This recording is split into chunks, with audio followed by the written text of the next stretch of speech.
I'm Eric Miller, host of Garbage Talk. Today we're going to talk about a social issue and a solid waste issue. The things we're going to talk about, pay attention. We used to see them only at stores, but now they're just about anywhere. They're freight haulers for the homeless and are often abandoned along sidewalks. The fellow who invented them nearly 90 years ago could not have foreseen their uses today. The shopping cart became part of American culture in 1937. The idea to create a cart came from Sil Goldman, owner of the Humpty Dumpty supermarket chain in Oklahoma City. Goldman came up with the idea after observing his customers laboring to carry groceries in heavy handheld baskets. Goldman made a prototype, a basket placed on a wooden cart. Initial marketing was a challenge. Women did not want to look like they were pushing a baby buggy or stroller, and the men didn't want to appear weak. We can carry our own bags. I don't understand why the cultural change was such a big deal. But then again, America was in the midst of the Great Depression. We managed through scarcity, unemployment, soup lines, and now we're suddenly pushing carts of food? Eventually, the shopping cart concept took off.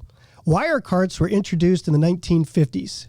Today's modern-day carts have components made in Michigan, Arkansas, and Georgia. They wholesale in the range of $180 to $250 each. But in this scrap metal pile at a Northern California landfill, loads of damaged shopping carts are brought in from homeless camp cleanups, which is another story.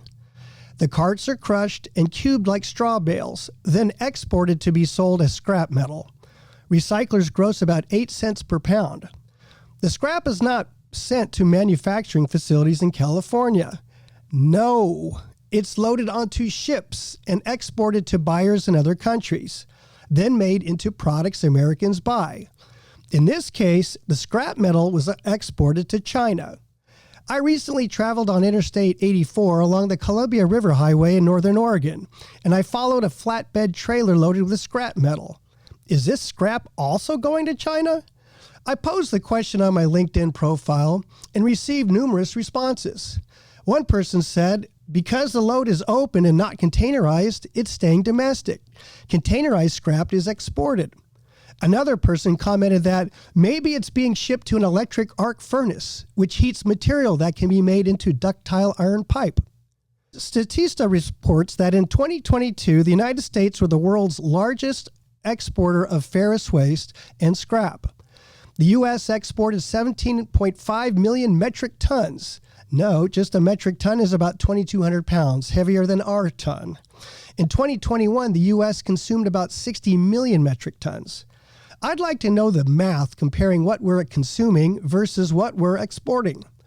Turkey is the world's largest importer of scrap, importing 21 million metric tons. China's share of the global crude steel production is 55%. China consumes about 210 million metric tons of steel, more than 10 times what the U.S. exports and 10 times what Turkey imports. The world's largest user of steel scrap is China. Federal and state policymakers say they want to promote and develop a circular economy, which is based on the reuse and regeneration of materials or products in a sustainable or environmentally friendly way. If that's the case, why send United States scrap metal across Pacific Ocean to China? How about leaving a smaller environmental footprint and make our products at home? You want more scrap to stay here? Then rebuild manufacturing facilities in the United States. A careful foot can step anywhere, the Chinese proverb says, so long as the foot moves in a direction that is good. Then again, the earth is round. So maybe we do have a circular economy. I'm Eric Miller, and this is Garbage Talk.